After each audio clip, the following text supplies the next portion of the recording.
Bonjour à tous et bienvenue sur les Chroniques d'un baladin, l'émission qui vous présente à vous, jeunes internautes ou vieux, enfin bref, on accepte tout le monde, enfin bref, je m'égare, qui donc, je disais, vous présente à vous tous les aspects d'un univers de fiction imaginé par moi-même. Et aujourd'hui, pour ce premier épisode, nous n'allons pas nous émerveiller dans un univers utopique. Nous n'allons pas craindre un terrible dictateur dans un univers dystopique. Nous n'allons pas partir à la conquête de l'espace et rencontrer de nouvelles espèces sur des planètes inconnues grâce au space opéra. Non, aujourd'hui, nous allons nous amuser dans un enfer rempli de mort et de désolation d'un univers post-apocalyptique.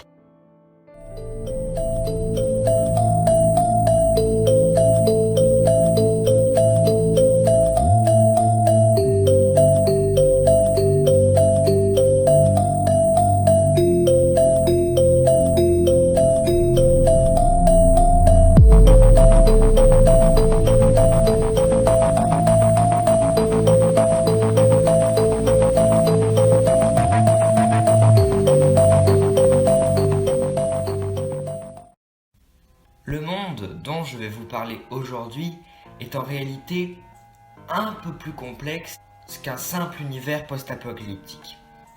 En effet, l'environnement, c'est-à-dire la terre, les végétaux, etc., a un aspect très post-apocalyptique, très dévasté, détruit.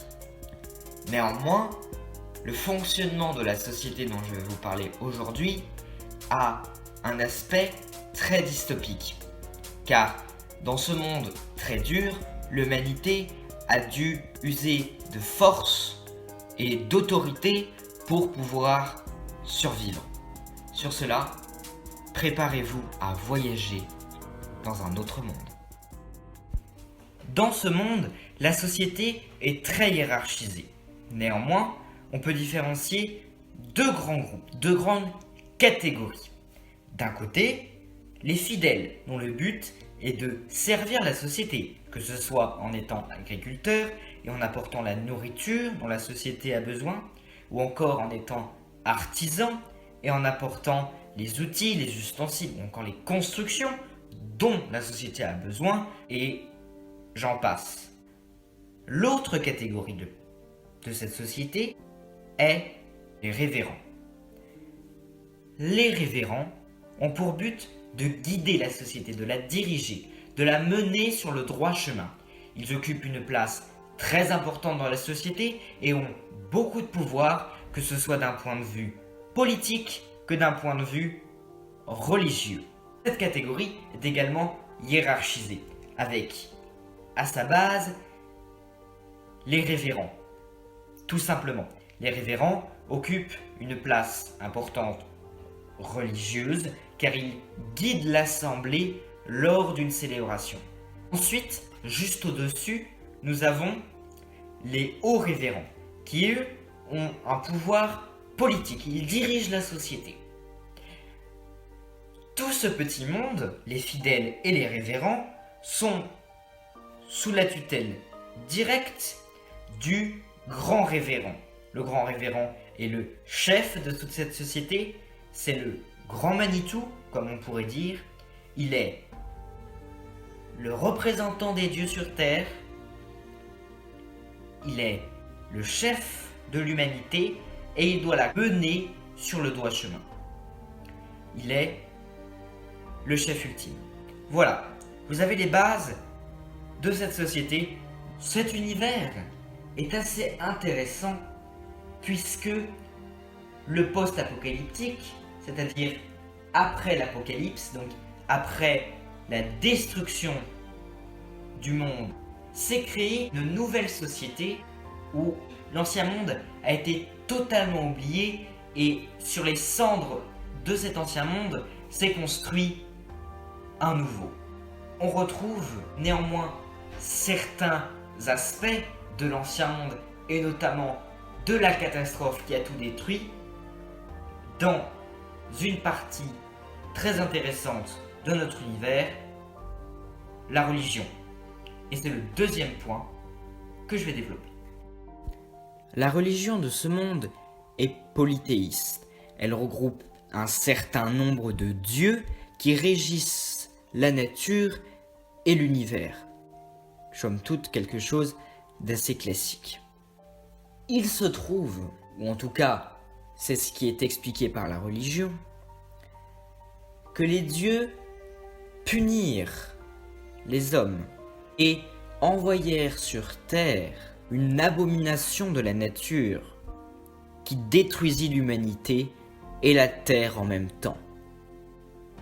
Cette abomination fut appelée Délet, qui veut dire « il détruit » en latin. Chaque révérend possède un livre qui raconte toute l'histoire de la création du monde à sa destruction. Chaque fidèle est obligé d'aller dans les lieux de culte pour écouter les révérends. De cette façon, les révérends ont un contrôle total sur la population, sur les hommes crédules qui constituent le peuple de cet univers. Oui, effectivement, je parle de manipulation, car seuls les révérends connaissent la vérité. Ils savent que la religion est fausse et qu'il n'y a ni Dieu vengeur ni malédiction, mais qu'il s'est passé quelque chose. Seuls les révérends le savent. Et même la plupart des simples révérends savent que la religion ne dit pas toute la vérité. Mais ils ne connaissent pas eux-mêmes ce qu'elle ne dit pas. Seules les plus hautes sphères de la société connaissent le secret. Le grand révérend est le seul à connaître l'entièreté de la vérité, de ce qu'il s'est passé et que l'on veut cacher à la population. Les révérends cherchent à cacher à la population, à nous cacher la véritable raison de l'apparence de ce monde en perpétuelle désolation et destruction. Et c'est d'ailleurs sur ce troisième point que je vais terminer la vidéo. L'apparence de ce monde. Comme vous vous le doutez, la vie est très difficile, car non seulement les méthodes de travail et le fonctionnement de la société est très médiéval, car il n'y a pas de technologie, il n'y a pas de machine, le travail de la terre est très manuel. Mais en plus, comme nous sommes dans un monde post-apocalyptique, le monde dans lequel vivent les hommes est dévasté. La terre est quasiment incultivable, les herbes ne poussent pas, la vie se fait rare, même si l'on en trouve, car sinon il ne pourrait pas y avoir de survie, pas d'humanité, donc pas de société. Ce monde a été dévasté par quelque chose. Et cette chose, nous l'avons vue dans la religion. Elle y est décrite, mais décrite d'une façon religieuse, comme une malédiction. Elle n'est pas décrite de façon très précise. Nous ne pouvons pas savoir qu'est-ce qui a détruit ce monde, qu'est-ce qui lui a donné l'aspect qu'il a aujourd'hui, enfin en tout cas, comment on le décrit aujourd'hui. Il n'y a pas vraiment de pays en tant que tel. Il s'agit plus de maisons, ou en tout cas d'habitations, regroupées autour de lieux de culte. Toutes ces petites villes, ces petits villages, sont reliés entre eux par des routes de terre créées par les déplacements des voyageurs, des marchands, etc. Au centre de tous ces regroupements se trouve le temple principal où vit le grand révérend. et où tous les révérends prennent leurs ordres.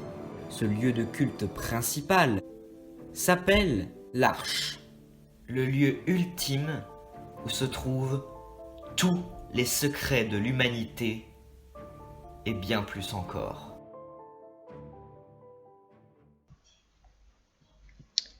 Et voilà, c'est la fin de cette première vidéo. J'espère que cela vous a plu. Et en attendant, n'oubliez pas de vous abonner, d'activer la cloche, toutes les notifications, etc. Nous nous retrouverons bientôt dans une prochaine vidéo où nous parlerons de la flore, de la faune et de l'environnement de cet univers.